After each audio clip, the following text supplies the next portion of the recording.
Ashabul Yamin itu surganya masih bisa digambarkan. Termasuk kelakuan men kelon itu masih bisa digambarkan. Karena kelasnya terima Ashabul Yamin.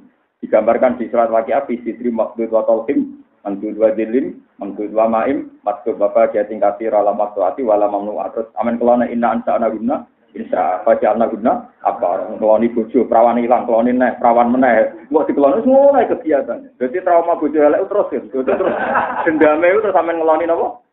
Terus mangan-mangan wae bar buah iki entek buah iki neh buan di bapak jating kasira. Pokoke mangan mangan. Itu Ashabul Yamin. Mungkin keluarga di sampean kelas itu tadi. Tapi kalau keluargane Muqarrabin itu enggak bisa digambarkan. Muqarrabin itu di surat Waqiah disebut Farauhu Warehan. Itu tidak bisa digambarkan karena dia sudah dekat Tuhan. Makanya masyhur dalam cerita dunia wali itu ketika Abu Yazid Al-Bustami masuk surga, Abu Yazid pelengahan. Ditakoki pangeran, "Yazid, kenapa pelengahan?" Dulu saya itu punya murid banyak dan saya yakin mereka ahli surga kok tidak di sini. Jawab pangeran. Dia ini surga tapi kono do kelon do mangan. Ketika Abu Yazid melihat ternyata yang manjen jenis warga, ono jenis pawon, ono sing kelon macam-macam. Terus kata Tuhan, kamu tahu kenapa Abu Yazid begitu? Karena mereka orientasinya menuju warga, kepengen nikmati widadari, nikmati makanan. Sementara kue kepengen warga, jangan kepengen awar aku. Fa'anta jelisi, si awar aku umatem beneng kono. Itu kan. Jadi saya yakin anda ini kalau di surga ada sopan. Orang boleh ising di swarga langsung keluar. Dan itu nggak apa-apa kan, tetap apa? Tetap swarga. Tapi tidak Muqarrabin, tidak orang yang dekat. Jadi kok yo ngenteni digiring wae wasiko. Makanya Abu Yazid ana wong soleh kok digiring pingsan. Wong kok nganti moro pangeran digiring ku piye logikane? Pangeran itu zat paling penting, paling krusial, paling saya ingat dalam hidup saya. Kok nganti aku ketemu ngenteni digiring ku aku kawula opo? Kan gak masuk akal ya? Kalau niku punya kitab tafsir sing dadi mutafasir namanya At-Tabari. Terus tafsir sing disenengi para alim-alim habaib juga ada tafsir Baghawi. Terus tafsirnya yang rasional kula juga ada. Tapi dari sekian tafsir yang saya baca itu seringnya itu tidak menjawab pertanyaan saya karena tafsir itu biasanya kalau kitab tafsir resmi ini ruang tenan ya. Biasanya kalau kitab tafsir resmi itu menulis tafsir berdasar asbabun nuzul dan berdasar ikatan ayat ternopo ayat. Hasil akhirnya kula niku gadah keputusan dan itu memang sudah wasiatnya guru-guru saya, juga wasiatnya bapak saya. Maknani Quran ngangge ahwalul auliya. Ngangge prilakune para wali. Walhasil akhirnya kula tumbas kitab At-Tabaqat Al-Kubra. Terus kulon di kitab jenenge Tabaqatul Auliya, klasmen para roh wali. Isi bawa jauh wali sing klasmene nomor 90 napa 5, pokoke mlebu ning ndi. Iki sing hafal Quran umur 4 tahun nomore pinten? Nah, Sufyan bin Uyainah itu guru besar Imam Syafi'i. Jadi Imam Syafi'i ngantos ngalim ngoten niku ngajine riyen teng Sufyan bin sinten? Uyainah. Terus Ahmad bin Hambal, Imam Syafi'i ngajine teng Sufyan bin Uyainah. Zaman teng Mekah. Ketika beliau di Irak ngaji teng Imam Waqi. Ketika di Madinah ngaji teng Imam Binten Malik. Cuma Sufyan bin Uyainah itu lebih spesial ke fikih yang sepuh-sepuh niku dados tasawuf. Jadi kalau Imam Syafi'i hafal Quran 7 tahun enggak ono, gurune malah hafal gitu 4 tahun. Kowe malah enak meneh ora hafal. Ora usah ditulis teng sejarah. Nah, kelebihannya Sufyan bin Uyainah itu ngeten, terus kalau saat ini kan umurnya pun 43 atau 40 pinter. Kalau sinau kitab ini sekitar 3 tahun yang lalu, diurut sinau. Sederhana gitu, Tabaqat Al-Kubra ini dikarang Imam Syaroni. Imam Syaroni tahun sekitar 911. Pokoknya dia mbaknya menangi ngaji di Zakaria Al-Ansari. Terus kitab ini, sing damel klasmen para wali itu dikarang wali abad 9. Tapi wali alim mboten ngomong. Nah, tadi kan wong terkenal wali kan rada-rada ra jelas ya. Wah, riyen iki anggere jenenge wali ke wonge latar belakangnya ulama, nggih. Latar belakangnya napa? Ulama. Mboten iki perlu kula terangaken ben sampean ngertos nanti kualitas maknane Quran niku gantung pemaknaan para wali. Ulama, maksudnya ulama, gantung pemaknaan para ulama. Juga zaman akhir bahasa wali be ulama benten nak kiai alim disebut ulama.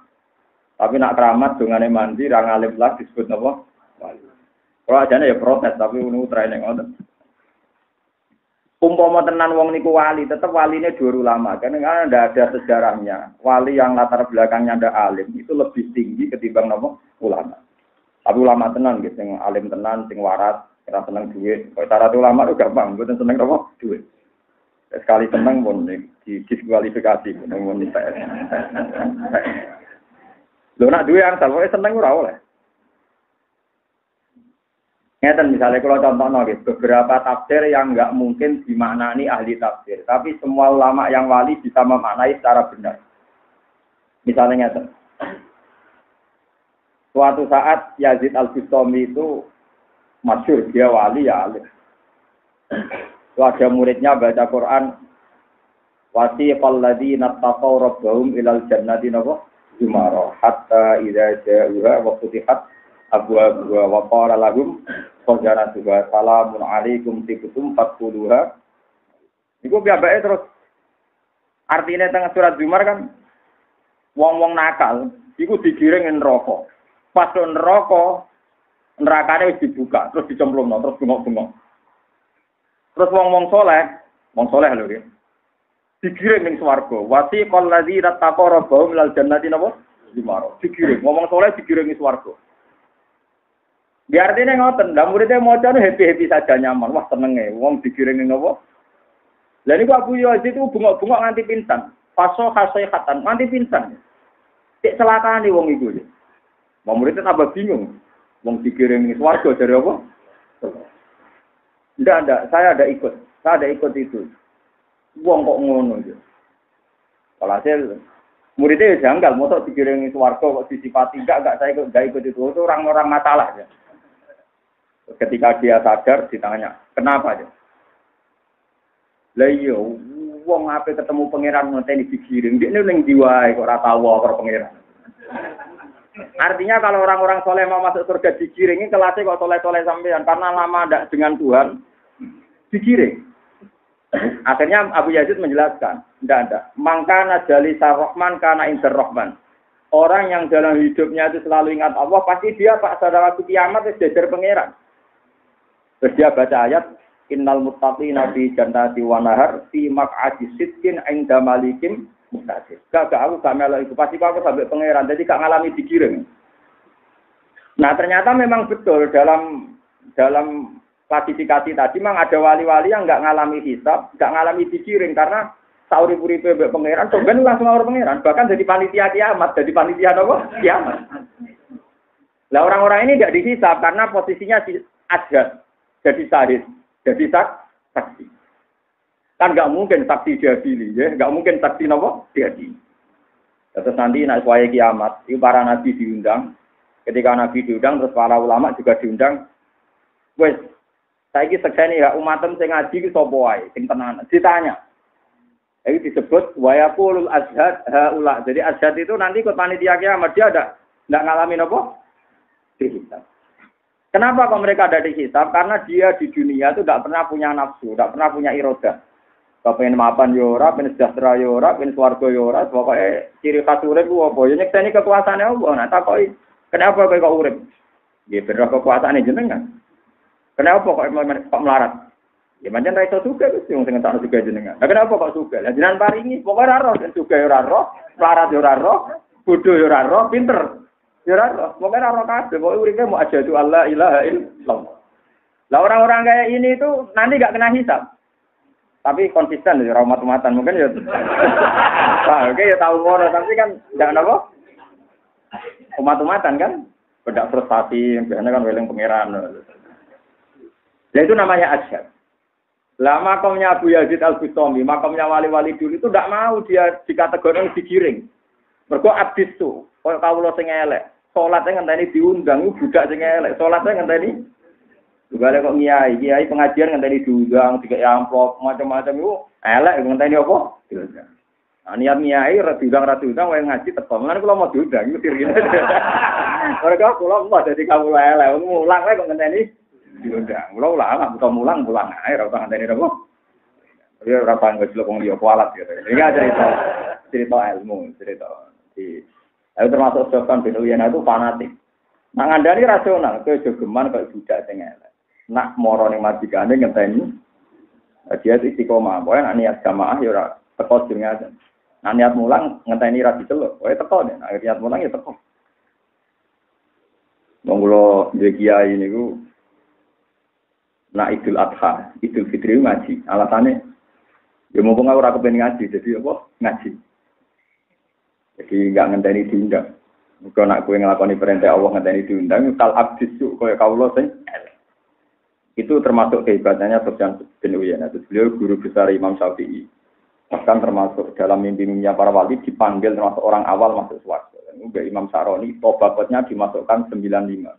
Jadi di situ ada sekitar 200 wali yang disebut mulai Uwais Al-Qarni sampai. Nah, saya sekarang itu meneliti. Sebenarnya saya tidak punya kepentingan di klasmen walinya. Saya tidak punya kepentingan itu karena ya wali urusannya dewi-dewi. Saya itu punya kepentingan maknani Quran. Punya kepentingan maknani Quran. Ternyata Quran di maknanya para wali itu lebih gampang. Lebih gampang. Itu tadi misalnya kalau mau Quran kan kadang ketika kiamat itu gimana? Ini rumah tenan ya. Misalnya jengben kiamat itu piye? Yang kita pahami kan kiamat itu ya sudah ada sing mlebu neraka, ana sing mlebu napa? Swarga. Terus ana hisab. Sebetulnya teori hisab itu benar, tapi ini hadis sahih kan ada orang-orang yang enggak dihisab. Terus ada muqarrabun. Ada ashabul yamin. Nah itu terus kelihatan maknane wali bener. Muqarrabun wong sing parek pangeran. Piye carane malaikat ngadili wong parek pangeran? Kan gak sopan kan? Mosok dadi pangeran dicelo, rene tak adili, ngamalmu piye lho wis digandeng pangeran kok. Oh malaikat elek, wong pikir pangeran kok. Jadi makanya ini contoh yang paling gampang. Ashabul Yamin itu surganya masih bisa digambarkan. Termasuk kelakuannya men kelon itu masih bisa digambarkan. Karena kelasnya terima Ashabul Yamin. Digambarkan di surat Waqiah fi sidri maqdud wa talqim Mangkut wa dilim, mangkut wa ma'im, maksud bapak jating kasir ala maksuati wala mamnu'at. Terus amin kelana inna ansa'ana guna, insya faja'alna guna, apa, kelani bojo, perawan hilang, kelani neh, perawan meneh. Nggak dikelani, semua naik kegiatan. Jadi trauma bojo elek terus, terus dendame itu terus amin ngelani apa? Terus mangan-mangan wae, buah ikin teh, buah ikin neh. Buan di bapak jating kasir. Pokoknya mangan, kelon, mangan. Itu Ashabul Yamin. Mungkin keluarga di sampean kelas itu tadi. Tapi kalau keluargane muqarrabin itu nggak bisa digambarkan. Muqarrabin itu di surat Waqiah disebut farauhu warehan. Itu nggak bisa digambarkan karena dia sudah dekat Tuhan. Makanya masyhur dalam cerita dunia wali itu ketika Abu Yazid Al-Bustami masuk swarga, Abu Yazid pelengahan. Ditakoki pangeran, "Yazid, kenapa pelengahan?" Dulu saya itu punya murid banyak dan saya yakin mereka ahli swarga kok tidak di sini. Jawab pangeran. Ya ini swarga tapi kono do kelon do mangan. Ketika Abu Yazid melihat ternyata yang manjen jenis swarga, ana jeneng pawon, ana sing kelon macam-macam. Terus kata Tuhan, kamu tahu kenapa Abu Yazid begitu? Karena mereka orientasinya menuju swarga, kepengin nikmati widadari, nikmati makanan. Sementara kowe kepengin swarga njen kepengin awar aku. Fa anta jalisi si awar aku umatem beneng kono. Itu kan. Jadi saya yakin Anda ini kalau di surga ada sopan. Orang boleh ising di swarga langsung keluar.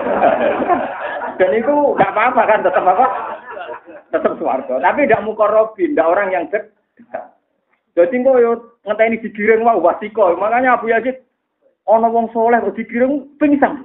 Wong kok nganti moro pangeran digiring ku piye logikane? Pangeran itu zat paling penting, paling krusial, paling saya ingat dalam hidup saya. Kok nganti aku ketemu ngenteni digiring ku aku kawula opo? Kan gak masuk akal kan? Belum gitu. Misalnya sampeyan kepen ketemu anak, kepen ketemu bojo ngenteni digiring itu kan. Makanya hikam kalau gojlok wong saleh sing diancam neraka. Hikam di kitab hikam nak gojlok nget. Ajiba rabbuka min qaumin yusaquna ilal jannah bisalasis. Pangeranku gawe kok ana wong iku gelem ning swarga ngenteni dibleng. Lah yo wong kon marani pangeran kok ngenteni dipetai. Wong kowe marani pacaran sing mbok senengi ora usah dipetaki wis ninding moro. Tapi nak marani pangeran ngenteni dipetaki. Lho kok ono wong kok kelakuane ngono. Cara wali wae aneh. Sampeyan ora aneh kan ra wali. Itu kan Jadi aneh, wong menuju pangeran ngenteni napa? Dipetahi. Yusaquna ilal jannah bis salah. Ini monggo tabaruk kalian wali-wali, cara berpikir biar dia. Di pulau piyambak ngantos sak mangke. Kowe eling dijazai bapak. Hak kowe geman niat nganggo niatem dhewe, niat koyo niate para ulama dhisik, para wali dhisik. Ternyata kula sing pun ngalim saged maca kitab kata mawon nggih sering ngrasa salah hubungan kula mbek pangeran karena ternyata setelah ngaji para wali-wali dulu hubungannya dengan pangeranmu luwih spesifik kayak tadi misalnya sampean bayangkan ada hisab, ada neraka, ada orang digiring ke surga. Ternyata perasaannya wali itu bayang digiring ke surga itu aneh. Karena mereka sudah ma'allah, sudah dekat sekali dengan Tuhan. Bahkan panitia kiamat tahu, karena nanti ketika Allah ngumumno teng kiamat itu wa yaqulul asyhad haula'i alladziina kadzabu ala rabbihim. Asyhad ini sudah di dekat Allah, terus jadi saksi. Jadi nggak mungkin orang jadi saksi kalau di kita. Nah ini sirinya, kenapa ketika Rasulullah minta dibacakan Quran oleh Abdul bin Mas'ud, ketika sampai ayat pakai fa idza ji'na min kulli ummatin bisyahidi wa ji'na bika ala haula'i napa syahida. Kanjeng Nabi lumwangi. Piye maksud ben nak wis ning akhirat, kowe dadi panitia kiamat. Kowe tak dadekno seksi, sapa sing layak mlebu swarga, sapa sing ora. Kanjeng Nabi terus nangis. Nangisé Nabi kuwatir nyekseni umat ora pantes mlebu napa. Tapi nak azab ini nanti kata. Ini disebut waladina amanu billahi wa rusulihi ulaika napa humussiddiqun napa wasyuhada wa inda rabbihim. Terus kita bener lah. Inda. Jadi orang-orang top itu napa? Inda. Inda mana napa? Sandinge pangeran. Nah sandinge pangeran mlebune swarga ngenteni digiring apa sing swarga. Wis sing swarga. Mulane lah di sini ini Abu Yazid gak gelem. Wong gak pengen pangeran ngenteni apa? Digiring. Mergo makom mempun wasyuhada inda. Inda ku sandinge wis sampeyan saiki milih sing jero apa ngenteni digiring. Mboten apa-apa digiring ora apa-apa tapi swarga iki. Ya tapi gini wow, cek kurang ajar ya. Cek napa? Nah maksud kula saking dalam macakno kitab niki, kula badhe nerangno tentang la ilaha illallah cara pemaknane Sufyan bin Uyainah. La ilaha illallah cara beliau itu biman bilatil mak kayak air. Dados wong sing ora duwe la ilaha illallah ning akhirat iki padha karo ning donya gak duwe unsur napa. Kula tuh berkali-kali nyari ayat tentang maknanya kalimat tauhid.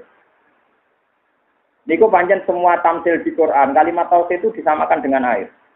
Ini sing masyhur ya tengene ayat anzala minas sama imaan fasalat audiatum beqadariya fahtamalat sayyidu zabadar rosi. Pangeran iku nurono banyu ke langit. Niki rungokno. Sause banyu turun ning bumi, iku bumi ngadai sesuai wadai. Di sing adae sak gelas untuk sak gelas. Sing jumlahan gede untuk gede, sing belik cilik untuk. Jadi ilmu tauhid itu karek ati sing siap ngadai. Nak sampean adae ketok ombo, resik ya dadi resik. Nak cilik ya kutah.